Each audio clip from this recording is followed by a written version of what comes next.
అందరికీ నమస్కారం. నా మ్యాజిక్ లైఫ్ లైన్స్ లోకి మీ అందరికీ స్వాగతం పలుకుతున్నాను. నేను మీ నాగలక్ష్మి. ఈరోజు ఒక ఇంట్రెస్టింగ్ కథతో మీ ముందుకు వస్తున్నానండి.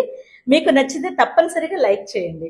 సో కథలోకి వెళ్తే, మనం అనుకుంటూ ఉంటాం కదా, తానొకటి తలిస్తే దైవం ఇంకోటి తలుస్తుంది అని.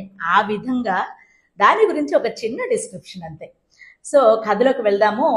ఒక ఇద్దరు చాలా కష్టపడి పని చేసుకుంటూ బ్రతికే వాళ్ళండి. వాళ్ళు ఎప్పుడు అనుకుంటూ ఉంటారు అన్నమాట, ఏంటి భగవంతుడు ఎప్పుడు మనల్ని అసలు అనుకరించడు, కరుణించడు, ఏంటా ఈ విధంగా ఉంది మన జీవితాలు అని.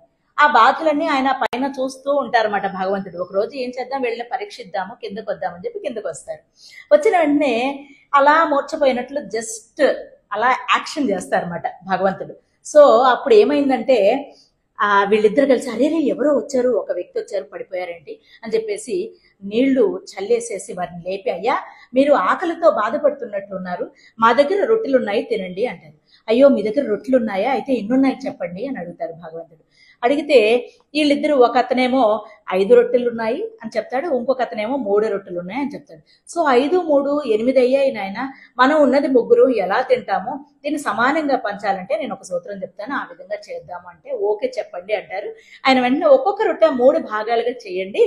సో 3 భాగాలుగా చేస్తే మనకి ఖచ్చితంగా 24 పీసెస్ వస్తాయి, మనం తలా 8 పీసెస్ తింటే మన కడుపు నిండుతుంది అంటారు. ఓకే అలాగే చేస్తారు. అయిపోయింది, చక్కగా వారి కడుపు నింపుకున్నారు.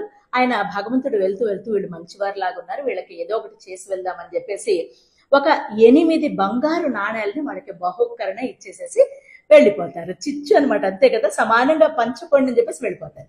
సో ఇవి మనం మనుషులం కదండి, వెంటనే గొడవలు వచ్చేస్తాయి. నాకు ఎక్కువ కావాలంటే నాకు ఎక్కువ కావాలని చెప్పేసి, నేను ముందు ఆఫర్ చేశాను కాబట్టి నాకు ఎక్కువ, నా దగ్గర రొట్టెలు ఎక్కువ ఉన్నాయి కాబట్టి నాకు ఎక్కువ అని చెప్పి ఇద్దరు గొడవలు పడుతూ ఆ సమస్య పరిష్కారం అవ్వదు. అందుకని వాళ్ళు ఏం చేస్తారంటే, అక్కడ ఉన్న రాజుగారి దగ్గరికి వెళ్ళేసేసి, అయ్యా మా సమస్య ఇది, మీరే పరిష్కరించాలని చెప్పి చెప్తారు. రాజుగారు ఏమంటారంటే, సరే తెల్లవారు రండి, ఇద్దరికి పరిష్కార మార్గం చూపిస్తానంటారు. ఈలోపు తెల్లవారైంది, అందరూ వచ్చారు, రాజుగారు వచ్చారు. ఓకే సభ మొదలైంది. వీళ్ళిద్దరు వస్తారు. ఈ ఎవరైతే 5 రొట్టెలు ఉన్నదో అతనికి 7 బంగారు నాణ్యములు ఇవ్వండి, అలాగే 3 రొట్టెలు ఇచ్చిన అతనికి వచ్చేసి 1 బంగారు నాణ్యం ఇవ్వండి అని చెప్పి అంటారనమాట. అనగానే అదేంటి, అయ్యో మీరు కూడా మాకు సమానంగా పంచలేకపోయారే, ఇస్తే 5, 3 ఇవ్వండి, లేదంటే 4, 4 ఇవ్వాలి, కానీ ఇదేంటి ఒక అతనికి 7 ఒక అతనికి 1 అని చెప్పేసి అందరూ ఆశ్చర్యపోతారు. అప్పుడు ఆయన చెప్తారన్నమాట రాజుగారు, రాత్రి నేను నిద్రిస్తున్నప్పుడు ఎవరైతే స్వామివారు ఉన్నారో వారు నా కళ్ళలోకి వచ్చి ఒక మాట చెప్పారన్నమాట. సో కర్మలు ఎలా ఉంటాయనేది దీనికి ఒక ఉదాహరణ అనమాట. సో ఆయన చెప్తారు, ఎవరైతే 5 రొట్టెలు తెచ్చిన అతను 3 భాగాలుగా చేసినప్పుడు దాన్ని 15 భాగాలైనాయి కదండి. ఆ 15 భాగాల్లో అతను ఎన్ని తిన్నాడు, 8 భాగాలు తిన్నాడు. 8 భాగాలు తింటే ఎంత మిగులుతుంది, 7 భాగాలు మిగులుతున్నాయి. ఆ 7 భాగాలు అతనికి ఇవ్వండి. అలాగే 3 తీసుకొచ్చిన అతనికి 3ని 3 భాగాలుగా చేసినప్పుడు 9 అయింది కదా.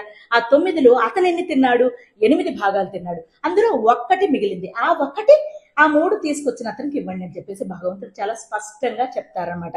సో ఎప్పుడైనా మనం అనుకుంటూ ఉంటామండి, అయ్యో భగవంతుడు మనకి ఏంటి, మనం ఒకటి ఆలోచిస్తే ఆయన ఏంటి ఇలా చేస్తున్నారని. కానీ ఆయన లెక్క కరెక్ట్ కదా, వారి లెక్కకి మన లెక్కకి ఉన్న తేడానే అది.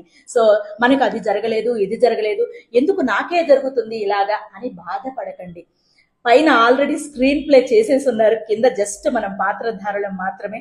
ఏమంటారు, ఇదంతా కరెక్ట్ అనుకుంటే మీ అందరూ ఖచ్చితంగా నాకు కామెంట్ బాక్స్ లో కామెంట్స్ చేయండి. అందరూ బాగుండాలి, అందులో నేను ఉండాలి. నేను మీ నాగలక్ష్మి. థ్యాంక్ యూ, నమస్తే.